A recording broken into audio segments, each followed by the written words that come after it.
It's a sobering scene outside the small town of Aspermont. A pasture that once grew lush greens lies charred in ruins. The prevailing winds bring with it a spine-tingling scent of tragedy, the blackened remains of 13 cattle that couldn't escape one of nature's greatest furies, wildfires. It's a scene that sickens even the strongest of cattlemen. Well, I never saw anything like it. Bronk Hawkins is a native of Aspermont, where the Swinson fire consumed more than 120,000 acres in Stonewall, King, and Knox counties. He was fortunate not to lose any livestock, but lost more than 3 miles of fence.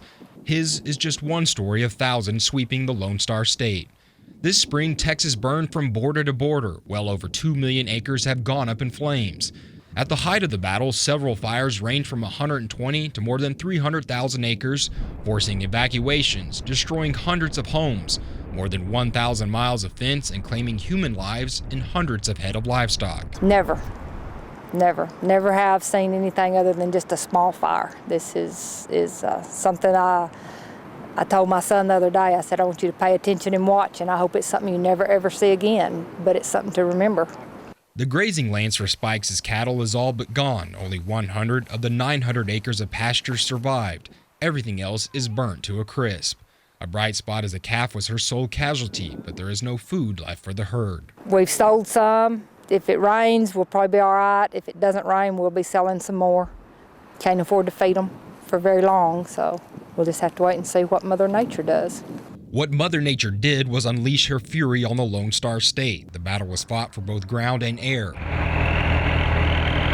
More than 2,000 firefighters from 36 states came to Texas in hopes of stopping the inferno.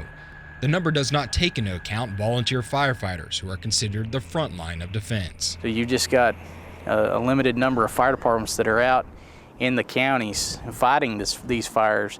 They rely on the adjoining counties, their mutual aid jurisdictions, to assist.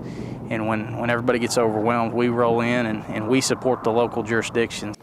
Michael English manages a ranch just outside of Aspermont. The fire came up so quickly he had only minutes to save what he could of his herd. Though some are missing, he feels fortunate to know that at least 95% of his cattle made it through. Food will be scarce for the animals that did survive. Out of 6,500 acres, his cattle herd only has 100 left to graze.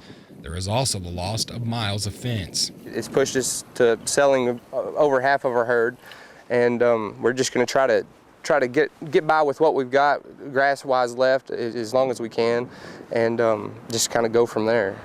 All he can do now is wait and hope. He works the cattle in the pen, spreading out hay and feed while waiting for the heavens to open up. Texas remains dry to the bone, and it's going to take rain of significant proportions to change the game. We're sitting at about year 20 of a 30-year drought, so it's going to keep on, and we're all ready for a little relief, but we'll be here supporting Texas until we do get the rain. For TFB News, Matt Felder, West Texas.